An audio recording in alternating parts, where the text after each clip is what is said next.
Welcome to Kindergarten Video on Demand. This video is an overview of Unit 1, Wondering About My World and Investigating to Find Answers Within 10. The purpose of this video is to provide an overview of the standards, intended pacing, and sample instructional strategies for Unit 1. In this portion of the video, we are going to review the AKS and Indicators of Achievement, or IOAs, for Unit 1. The AKS is the overarching knowledge and skills that students are expected to master. The IOAs are the learning objectives that allow students to demonstrate mastery of the AKS. The AKS and IOAs may not be taught in their entirety the first time they appear on the instructional calendar. Some AKS and IOAs will appear multiple times throughout the year. In Chapter 2 of the video, we will look to see how the AKS and IOAs in this unit are paced in detail. This unit has 5 AKS. Under the AKS, you will find the Indicators of Achievement, or IOAs. You will see that we have provided you with the state coding at the end of the IOAs, so that if you are looking up resources on the Georgia Department of Education website, you are able to find the state IOA that is related to the GCPS IOA. Unit 1 will kick off with AKS 7. While AKS 7 consists of physical and measurable attributes of objects and analyzing graphical displays, our focus in Unit 1 will be on Indicator 7.C. The goal for this IOA is for students to use mathematics to make sense of the world around them by asking questions that they care about and by collecting, gathering, and interpreting data to answer those questions. Students display their data using objects and pictures. Students should be able to use friendly language to explain their data and answer the overall question. Students will start kindergarten thinking of counting as a string of words. They then make a gradual transition to using counting as a tool for explaining the quantities of objects in their world and describing their world. They must construct the idea of counting using manipulatives and other resources to see the numbers visually, such as dot cards, 5 frames, or 10 frames. Even though the AKS focuses on counting up to 20 objects, Unit 1 will focus on counting sets of up to 10 objects. Our IOAs help us better understand how students will show mastery of AKS 1 when they are counting sets of objects. To count, students must count objects by stating number names in the standard order, pairing each object with one and only one number name, which is listed in IOA 1.E. IOA 1.B states students must have cardinality and understand the last number counted represents the total number in the set, and understand that even if the set is rearranged or counted in a different order, the count will remain the same. In IOA 1.A, students will count sets of objects in a variety of structured arrangements. IOA 1.F explains students represent a given number with a set of objects. The meaning students attach to counting is the key conceptual idea on which all other number concepts are developed. Students will develop successful and meaningful counting strategies as they practice counting and as they listen to and watch others count. AKS 4 is taught simultaneously with AKS 1. As students engage in multiple opportunities to count various objects, students identify written numerals to represent a given set of objects. While the AKS expectation is for students to write the numeral that represents a set of 0 to 20 objects, Unit 1 will focus on writing numerals 0 to 10. Writing numbers from 0 to 20 is a rote process. Initially, students mimic the actual formation of the written numerals while also assigning it a name. Over time, children will create the understanding that number symbols signify the meaning of counting. AKS 2 and AKS 6 are two AKS you will see throughout the year in multiple units. These standards are seen as a progression that is to be met by the end of the year. AKS 2 consists of students rote counting forward to 100 by ones. Starting at 10, students will rote count forward by tens to 100. This standard requires students to rote count backwards from 20. Students will also count forward within 100 and backward within 20 from a given number. The focus for Unit 1 will be IOA 2.A. We will be counting forward to 10 and backwards from 10. In AKS 6, the study of patterns provides opportunities for students to make connections. These connections help to build a foundational understanding of algebra as it relates to addition and subtraction strategies, the count sequence, and geometric understandings. IOA 6.A states that students will identify a repeating pattern with no more than 4 repetitions or iterations created using shapes and numbers and extend the pattern and create patterns of their own. Students need opportunities to observe patterns and copy the patterns to solidify an understanding of what a chunk, core, and iteration is. IOA 6.B, students describe patterns involving the passage of time. Patterns should include yesterday, today, and tomorrow, as well as morning and afternoon. Students should be able to use terms such as now, earlier, later, before, after, yesterday, today, tomorrow, morning, afternoon, evening, day of the week, month, or year. This standard should be taught throughout the year. As students have conversations about their days, they will describe patterns related to time from real life. Please note, this IOA does not mean calendar activities should be part of math instruction. Instead, this IOA should be weaved into instruction related to time from real life. Please remember, AKS 2 and 6 will be addressed throughout the year. Unit 2 will have specific lessons devoted to IOA 6.A.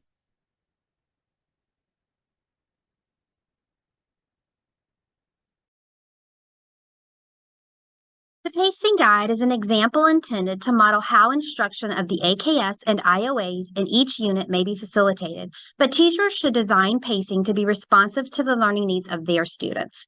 Let's take a look at our pacing guide for Unit 1. In the box which names the unit, you will see the suggested pacing. For Unit 1, we suggest about 5 weeks. The big ideas for the units are also included, as well as any links we feel would be beneficial for the entire unit. The first link is a link to counting routines. Since AKS 2 is an ongoing AKS, we have provided guidance for the progression throughout the year. This document also provides a variety of strategies which can be used for AKS 2. We have also provided a Unit 1 checklist. This checklist is intended to support the teacher in collecting formative data on individual students. The checklist collects data on performance-based observations and should be used to form teacher-led and student-led small groups. This allows the teacher to provide personalized instruction based on the student's strengths and misconceptions.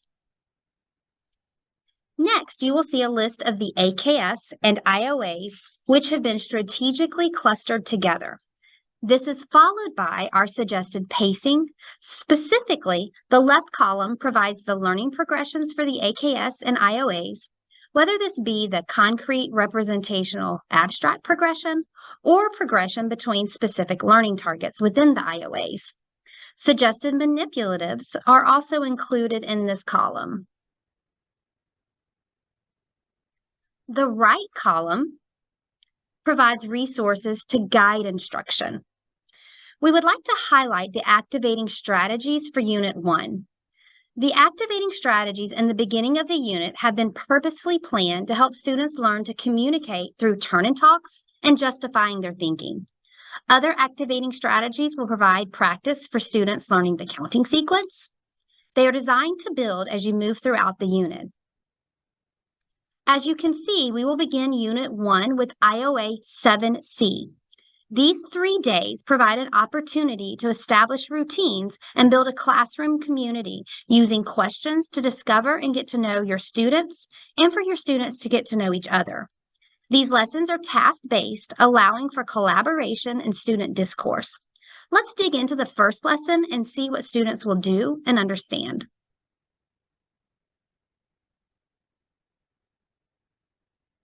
The learning target for these lessons is for students to ask questions and answer them based on gathered information. In the launch, the teacher will engage students in generating questions about things they want to learn about their classmates. We've provided some sample questions. However, this IOA is about students asking questions they care about and are relevant to their lives. After a list of questions have been generated, the teacher may choose which question the students will investigate. In this model lesson, the question chosen was, how do you get home from school? Since the original question is an investigative statistical question, the teacher will guide students to transition the question into a data collection question with choices for the data collection. In this instance, our question, how do you get home from school, shifts to how do you get home from school? The school bus, a car, daycare, or walk. During the student task exploration, the teacher will guide students to gather data to answer their question. In this lesson, a different color tile represents each mode of transportation. Students will collect data by picking the color tile, which represents their mode of transportation to get home. Students will then move into analyzing the data by organizing and representing their findings using objects and pictures. In the culminating debrief, students interpret their findings based on the data collected and represented in the graph. Possible questions are provided to help your discussion. After these first few days, our focus will shift to counting within 10 with AKS 1 and 4, and IOAs 1A, 1B, 1E, and 4A. Those will be the primary focus of Unit 1 with a suggested pacing of about 14 days. The majority of this time will be spent at the concrete level, with students touching and counting real objects and representing the number of objects with a written numeral. Students will progress through the different arrangements, starting with scattered arrangements and moving them into a structured line on top of a number path. Students will then focus on counting objects that are arranged in a line, followed by objects which are arranged in an array, and finally, a circle. Once students successfully count concrete objects, students will progress to rearranging the set and understanding the total stays the same without having to recount. Recounting is not necessary if all we do is rearrange the objects. Using manipulatives at the concrete level allows students to see the counting as a tool for explaining the quantities of objects in the world. Once students have constructed the idea of counting, we will move to counting representational sets.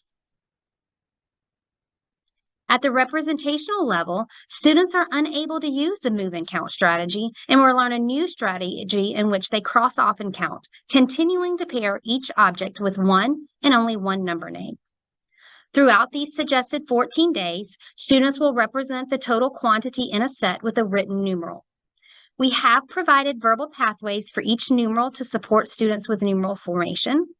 We will discuss these verbal pathways more in Chapter 3, Instructional Strategies. Once students can count representational sets of objects, we will progress to IOA 1F, in which students represent a given number with objects, followed by pictures of objects.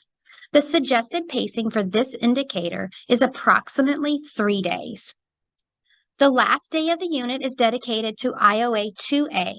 While this IOA is seen throughout the unit with activating strategies focusing on counting forward, a specific day and lesson is devoted to supporting students as they count backwards from 10. Chapter 3, Instructional Strategies. This portion of the video will highlight specific instructional strategies that will be utilized in this unit. Please refer to the Analyzing the Standards, or ATS, for guidance on additional instructional strategies for each IOA.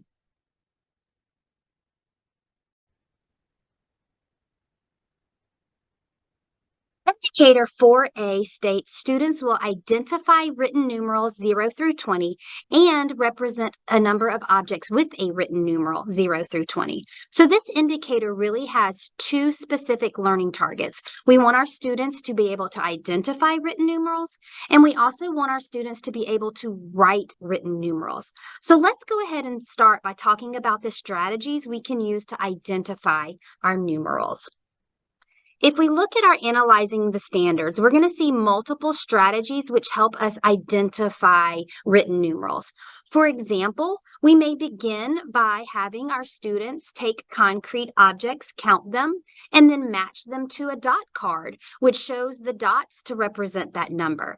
This is a way to help students identify written numerals.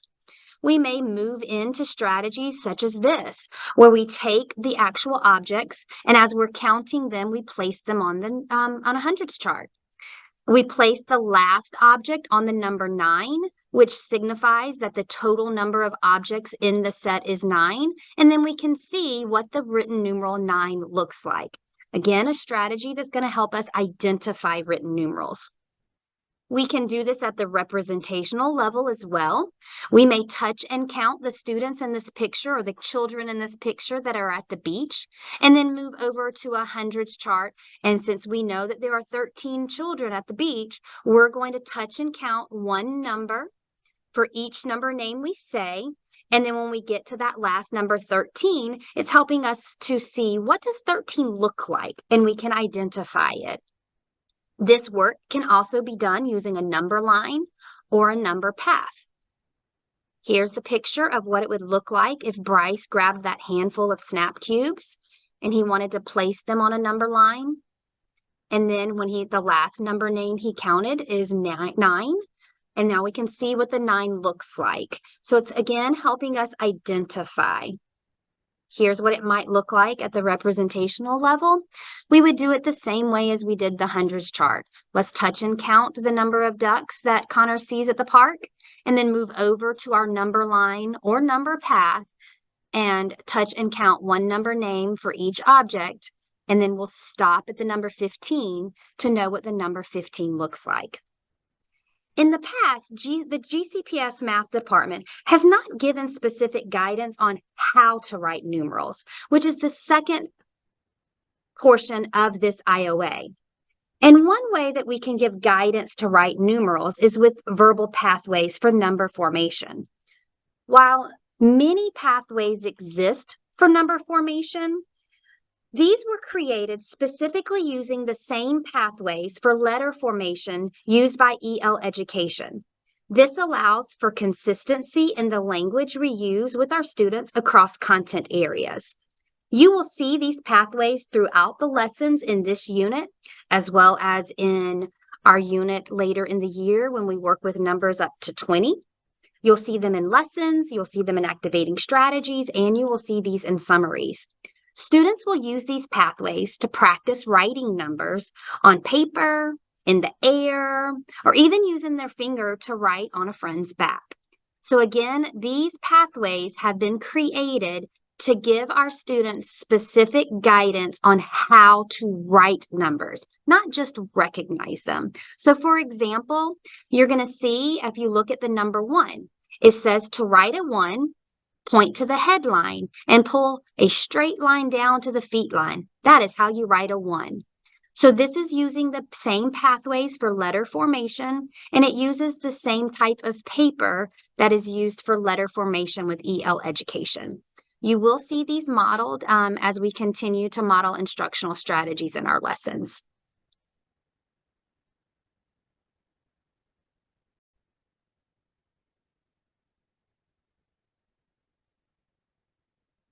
One strategy that we will be working on in Unit 1 is moving and counting objects.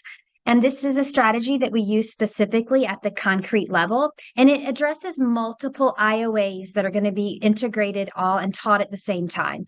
So as we're doing this, we're going to be working on 1A, which is our count up to 20 objects in a variety of structured arrangements. 1B, we want our students to explain when counting, the last number counted represents the total in a set, regardless of the arrangement and order in which they're counted. 1E, we count objects by stating number names in order, as well as pairing each object with one and only one number name. And we're also going to be integrating indicator 4A into this work, where we identify written numerals and represent a number of objects with a written numeral. So let's take a look at how move and count into a line on a number path, how this strategy might work. We're beginning with scattered arrangements, and we did this purposefully because while this can be a difficult arrangement for students, we're going to move it into the line, which is that more simplistic type of arrangement. But we also know when students are doing independent work, a lot of time they're dumping out the materials from a cup, from a bag, from a container, and they're going to be in a scattered arrangement. So we want to show them how they can take scattered objects, place them in a line specifically on that number path to help them as they do one and only one object for each number name. So they'll have those specific boxes for it. So let's take a look at what this strategy might look like. Kaylin collects stuffed animals. How many stuffed bears does Kaylin have? So if I'm thinking through this, I'm going to go ahead and think it out loud just like I would with my students. I need to count the bears to find out how many Kaylin has. I'm going to use the move and count strategy to count the bears. I will move each bear from the group into a line, and I will use my number path to help me move them into a line. I will move one bear onto each number as I count them. Moving the bears into a line helps me keep track of what bears I have counted and what bears I have not. It also helps me to make sure I count each bear once and only once. So it's really important for our students to know why. Why is it that we're doing this? And that we continue to reiterate that we want to count each bear once and only once, as well as have some sort of method to our madness, so to speak. Okay, so let's look at our number path. I'm going to scoot this up a little bit more so you guys can see it. This is what a number path looks like. Very similar to a number line. The difference is we have a box that each number represents. Okay, so the first number on my number path is 0. 0 means none. So I need to leave my 0 empty. I will start moving and counting my bears onto the number 1. So here's a bear. That's 1 bear. That's 2 bears. 3 bears, 4 bears, 5 bears, 6 bears, 7 bears. Kaylin has 7 bears, and I can see what the number 7 looks like. If I move the last bear, it's the last number I counted. So this is what the number 7 looks like.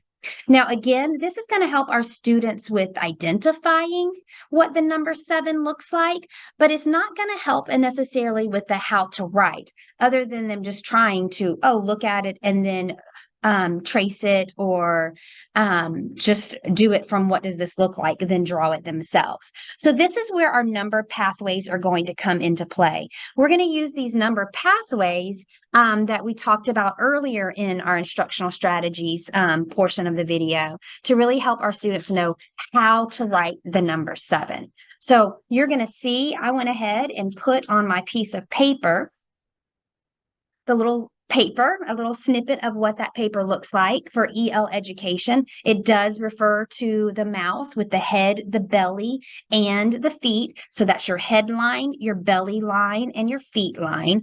And our pathways are all embedded in that. So if I look at this and I'm ready to write the number 7, I want to write the number 7 to represent how many bears Kaylin has. So to write the number 7, I'm going to point to the headline. I'm going to pull across to the right on the headline. And now I'm going to pull straight down on a slant to the feet line. That is how you write a number 7. So one of the strategies that we're going to use when we're concretely counting is to move and count our objects. This helps our students to make sure that they count each object once and only once. And we're going to move them into a line on the number path. This helps us integrate in our indicator 4A with recognizing what numerals look like. And then we can use those verbal pathways to write our numbers.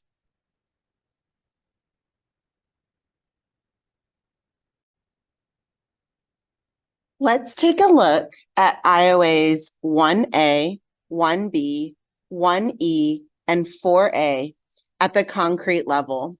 We will be using an array arrangement in order to teach students how to move and count objects up to 10.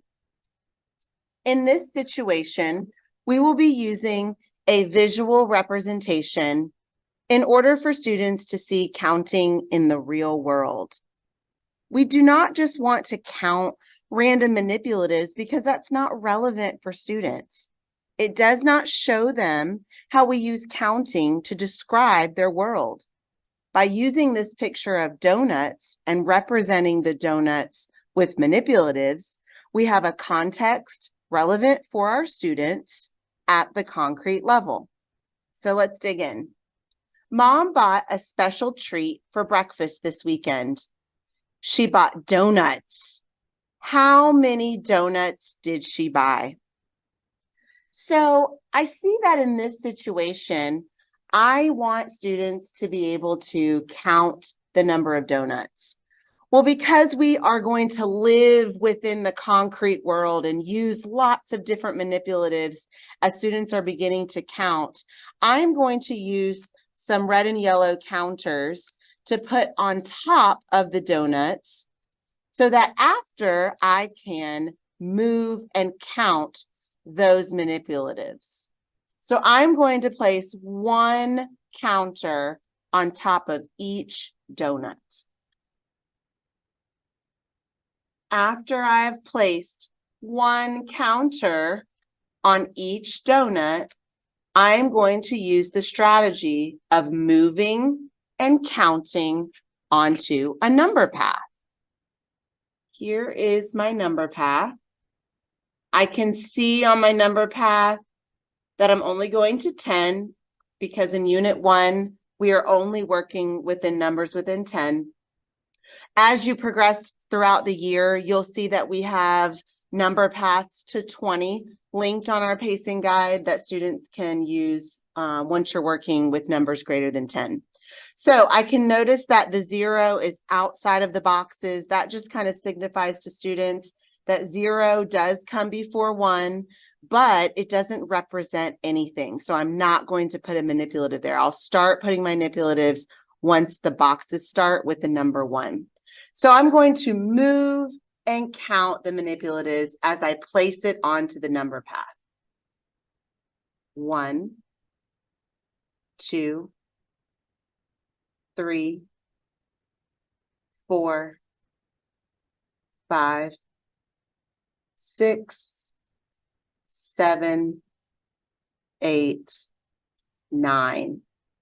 I know that as I was counting, I said one number name for each counter, and the last number I said is how many donuts Mom bought.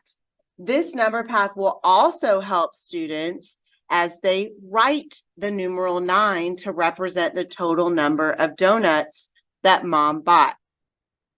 As we are teaching students to write the numerals, we can use the numeral formation guidelines.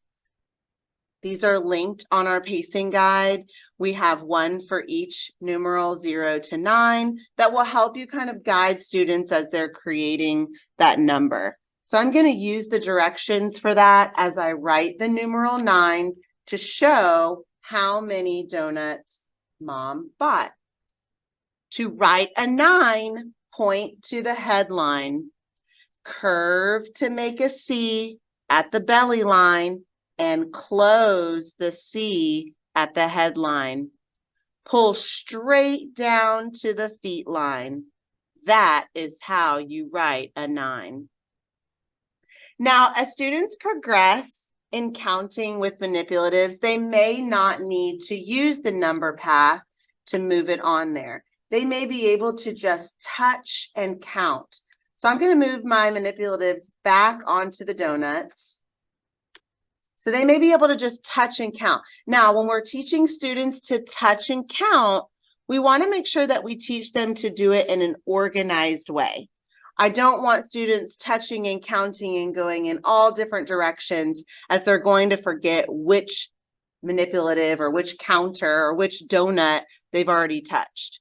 So in an array arrangement, I want to teach students to go from left to right across the rows, or to go from top to bottom down the columns. So I can either have students count left to right, 1, 2, 3, 4, 5, 6, 7, 8, 9. Or I can also show students that they can count going down the row, down the columns. 1, 2, 3, 4, 5, 6, 7, 8, 9. This way, it'll help students to stay organized. And then when we move into just the representational picture where I can't move any of the manipulatives, we now have a strategy that will support students as they're counting objects in an array. In this portion of our video, we're going to talk about circle arrangements at the concrete level. And we're going to actually look at a couple different strategies. We'll begin with our move and count. We're going to move and count the objects that are arranged in a circle into a line on top of our number path, just to continue to reinforce what the numbers look like. But then we'll also talk about how we could use a touch and count strategy as well. So let's go ahead and get started. And with this lesson, we are going to put it in a real world context. This is very important for our students to embed even our concrete lessons into a real world context, because we want it to be relevant to our students. And just counting a set of random manipulatives is not relevant to our students. We want to show them how we use counting to describe our world. And this lesson is actually awesome because this lesson does walk us through a real career path that some of our students might like. They might be interested in at the moment. And so the lesson does explain that. I won't go into that as much in detail for our video right now. But let's look at our context. Antonio wants to be a car designer when he grows up. Counting will help him do his job. And the lesson then goes on to describe, what does it mean to be a car designer? He is working on the designs for wheels of a car and how many spokes he wants. How many spokes are on this wheel? So right now, our picture is at the representational level, but we can make this real world context of an image concrete by placing concrete objects on top. So that is something that we could tell our students that we want to do. So I need to count the spokes on this wheel design. To do this, I'm going to place counters on each spoke. Then I can use the move and count strategy that we have been working on to count to see how many spokes are on this wheel.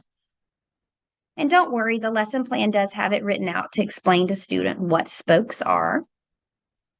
If you choose to do this lesson, that's on the pacing guide.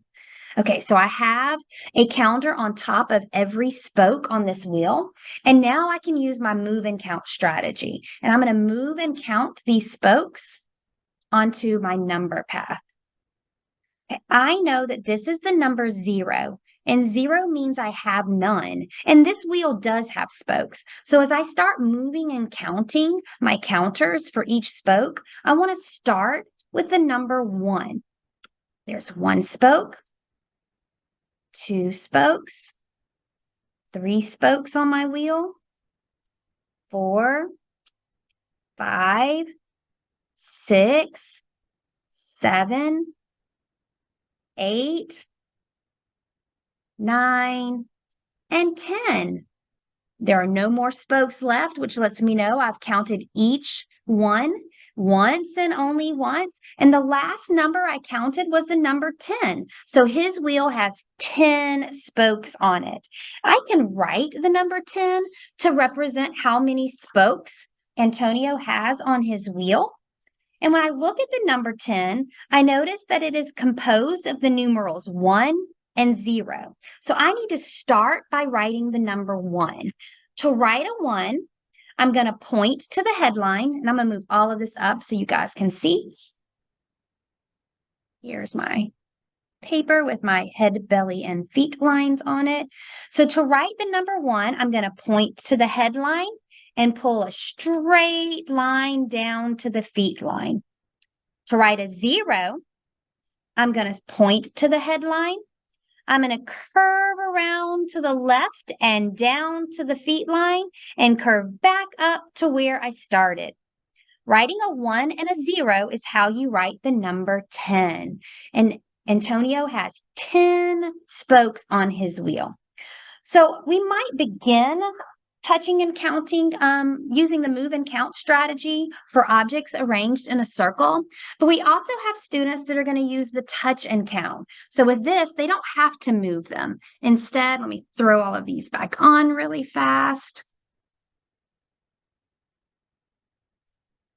That other concrete strategy that we have is we can touch and count. And to do this, they're going to 1, 2, 3, 4, 5, 6, 7, 8, 9, 10. One of the things that if our students are moving using the touch and count strategy instead of move and count, specifically with things that are arranged in a circle, they're going to need to mark their starting point. Typically, if they've been touching and counting objects in a line, they're moving from left to right, which is going to help them in that structured movement, make sure that they count each object once and only once. But a circle is a little different. We can't just move left from right. We need to know where did we start. So when they're touching and counting, you're going to need to show students that you can move that first one out. So as I touch and count 1, 2, 3, 4, 5, 6, 7, 8, 9, 10. That's going to help me know where my starting point is so that I make sure I touch and count each object once and only once. Because typically what our students may do is 1, 2, 3, 4, 5, 6, 7, 8, 9. They may stop too early because they couldn't remember where they started. Or they may keep counting 10, 11, and they may overcount because they've counted objects more than once. So that is also a strategy in which our students can use at the concrete level when they are counting objects arranged in a circle.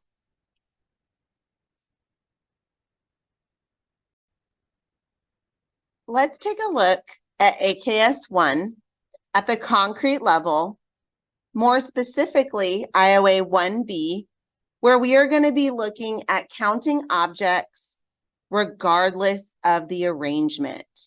So as students progress throughout this IOA, we want students to be able to not have to recount when a set has been reorganized. So let's kind of look at what that looks like in action.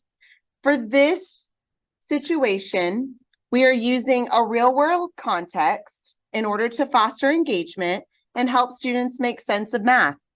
So as you're working on this situation with students, you're going to kind of be telling a story and using the images provided, but we're also going to use manipulatives as we still are at the concrete level. And we want students to be able to move and touch and feel those manipulatives as they are learning to count within 10. So let's take a look at our problem. While Jill was at the zoo, she visited the bear exhibit and saw some bears sleeping. How many bears are in the bear exhibit? So I want to think about what is happening in this problem. Jill is at the zoo and she's wanting to know how many bears there are.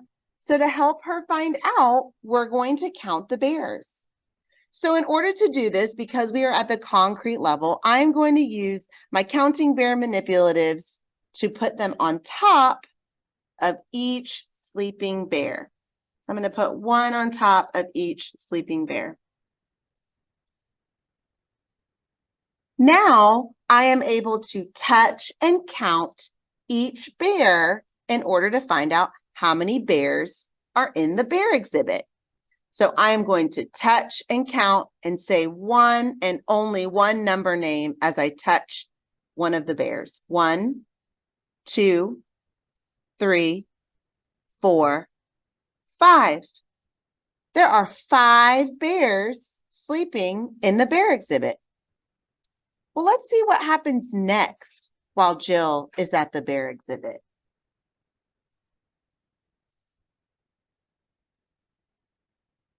All of a sudden, the bears wake up and move to the water. Jill notices the bears are much closer together, and it does not look like the same number of bears. How many bears are in the bear exhibit?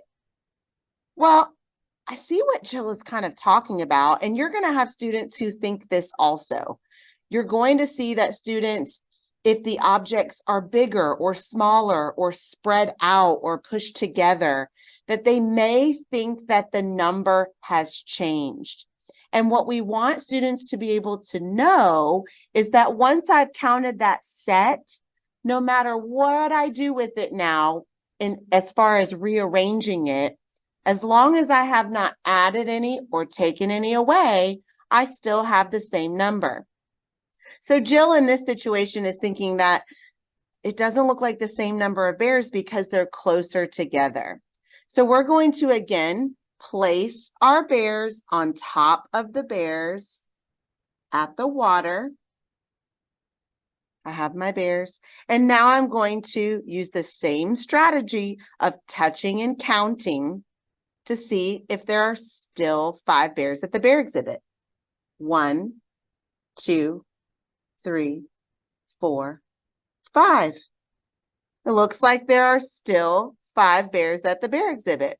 Now you may have to have students may need to move the bears into a line as they are counting, or they may need to move the bears onto a number path as they are counting, in order to keep them organized as they are touching and counting.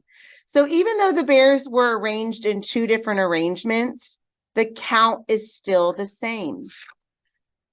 Another way that you can have students practice this skill is give them a baggie of bears, dump them out, have them count them however they want to. So they may put them in a line and count them, as I showed you a second ago, and then touch and count 1, 2, 3, 4, 5. And then you as the teacher could rearrange them. Maybe I'll put them in a circle and I'll ask the student, how many bears are there now? In the beginning, and as students are progressing through this IOA, students may need to go back and touch and count again, or move them onto a number path, and that's okay. Eventually, we want students to be able to see that just because we rearrange the set, the number does not change, and that there are still 5, and I do not need to recount in order to know that.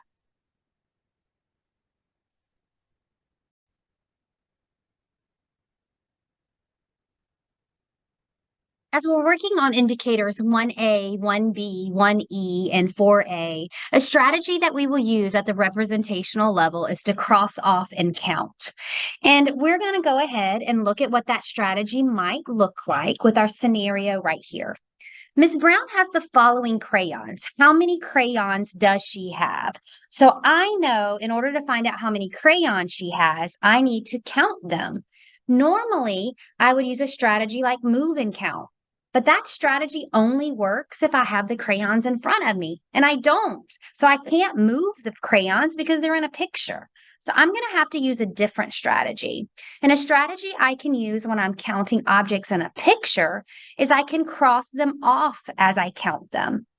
This helps me make sure I count each crayon once and only once. And this will be really important when we're counting objects that are in a picture, a representation, when they're in other arrangements, such as the array or a circle.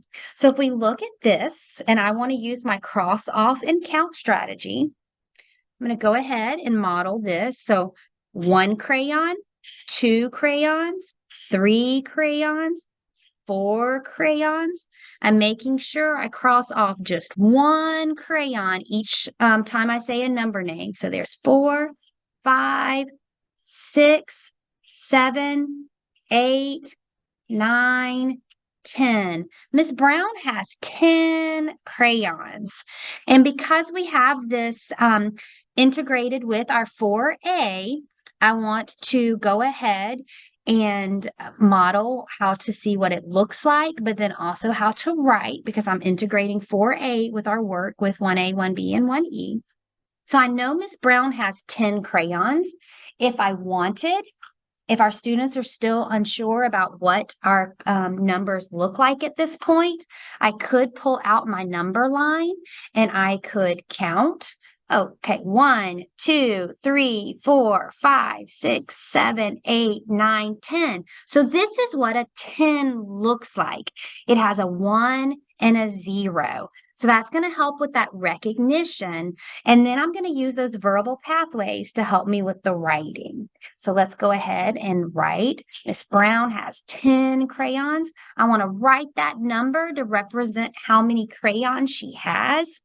So to write the number 10, first I need to write a 1. To write a 1, I'm going to point to the headline and pull a straight line down to the feet line. Now to write a 0, I'm going to point to the headline. I'm going to curve around to the left and down to the feet line and curve back up to where I started. That's how I write the digit 0. 1 and a 0 makes a 10. So this is how you make a 10. So our students typically do really well with the cross off and count strategy. Some things that you might want to look for is that they're not scribbling it out. We probably want just a very simple line or an X to cross it off, and that we don't go too big. And like that, some of our students will do that, and then they're not going to be counting each object. They might accidentally cross out 2 of the objects and say 1. So just kind of, those are the types of strategies and little hints that you may want to look at when you're working with our students when it comes to the cross off and count strategy when we're counting representations of objects.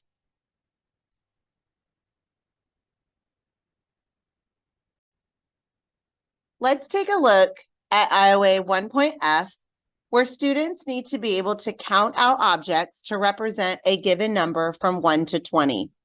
Now, since we are in Unit 1, students will only be counting out objects to represent a given number to 10. For this portion of the video, I want to show you how students will move from concrete to representational with this IOA. Our situation says Mary Beth has 8 peppermints. Use manipulatives to represent Mary Beth's 8 peppermints. For this, I would give students a baggie of any type of manipulative, but it would have more than the number that I want students to represent, because I want to see, as students are pulling out manipulatives from the bag, that they are able to say one number name for each object, and that they know when they get to 8, they will stop pulling out objects from the bag because now they have represented the number. So what that would look like is students pulling one object out of the bag and placing it down and counting as they place those objects down. So 1, 2, 3, 4, 5, 6, 7, 8.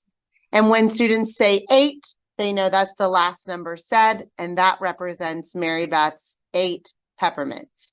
So that's at the concrete level. We want them touching and moving manipulatives. Students may need to use a scaffold such as a number path or a hundreds chart, where they are placing the manipulative onto the hundreds chart or the number path. That way, as they are learning to count, they can see the number 8 in the problem. They can see the number 8 on the number path and be able to match those. At the representational level, we want students to be able to draw a picture to represent Mary Beth's 8 peppermints. Students may be able to freely draw. I do like to encourage students that this is not art class, so we are not going to actually draw peppermints. We want to use something that is simple and easy and efficient. That may be a circle or a square or a triangle, something that is easy for students to draw that won't take a lot of time. We want students as mathematicians to be efficient, and drawing out 8 peppermints that look exactly like a peppermint is not efficient. So students may just draw 8 peppermints and count as they draw. 1, 2, 3, 4, 5, 6, 7, 8. Students may also need some sort of scaffold to help them organize as they're drawing.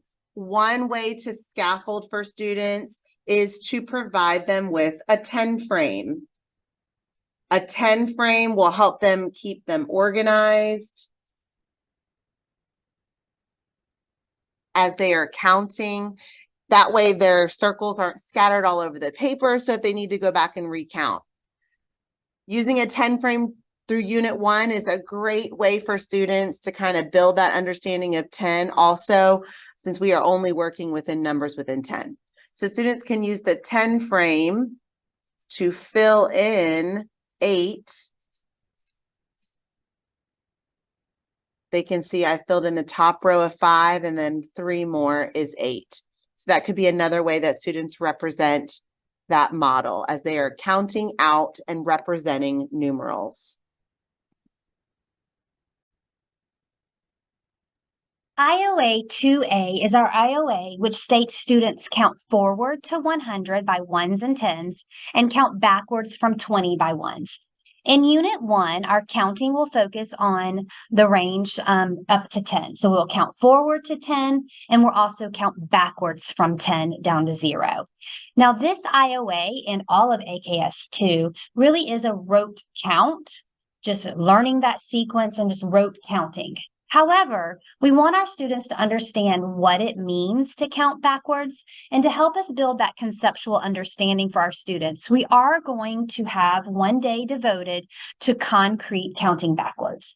And so to help our students understand what it means to count backwards, we're actually going to make a connection with counting forward using a relevant context for our students. So in this instance, I'm going to move this out of the way.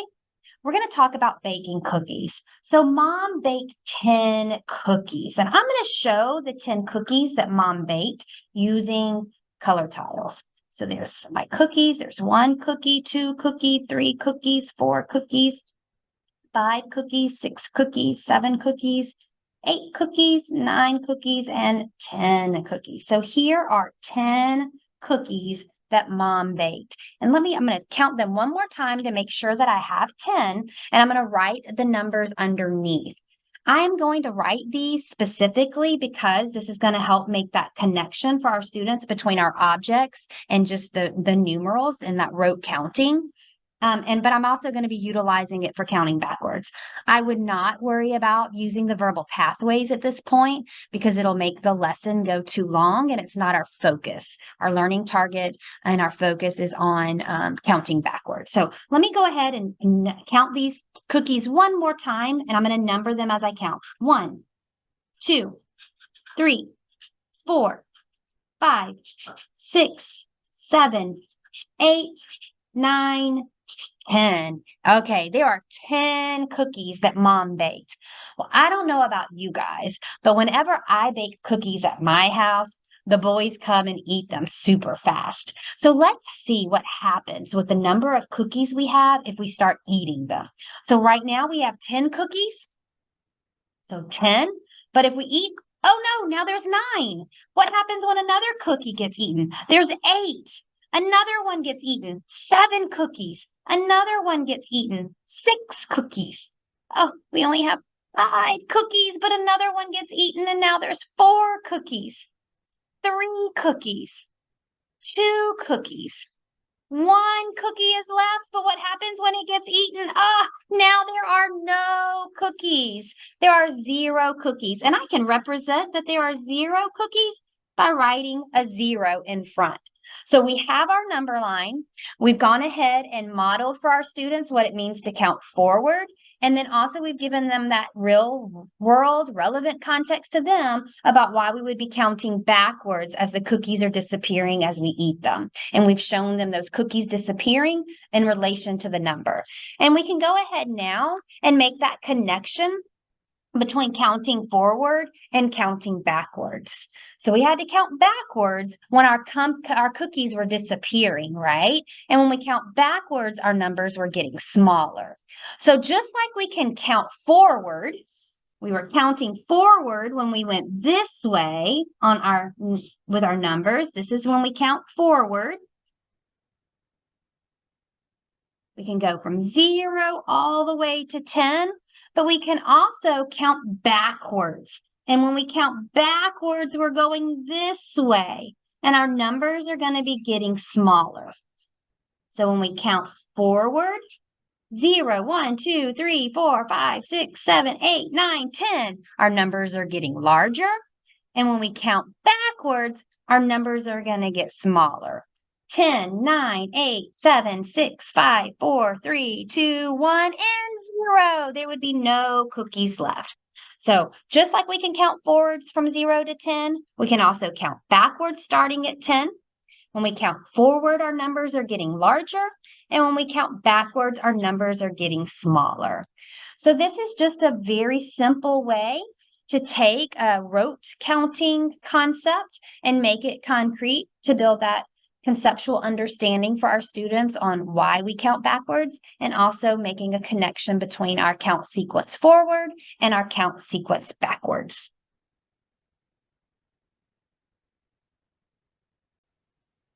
In mathematics, the emphasis is on the reasoning and thinking about the quantities within mathematical contexts. Specific mathematics strategies for teaching and learning are not mandated by the Georgia Department of Education or assessed on state or federally mandated tests. Students may solve problems in different ways and have the flexibility to choose a mathematical strategy that allows them to make sense of and strategically solve problems using efficient methods that are most comfortable for and make sense to them. It is critical that teachers and parents remain partners to help each child grow to become a mathematically literate citizen. These standards preserve and affirm local control and flexibility. From the Georgia DOE's Comprehensive Grade Level Overview.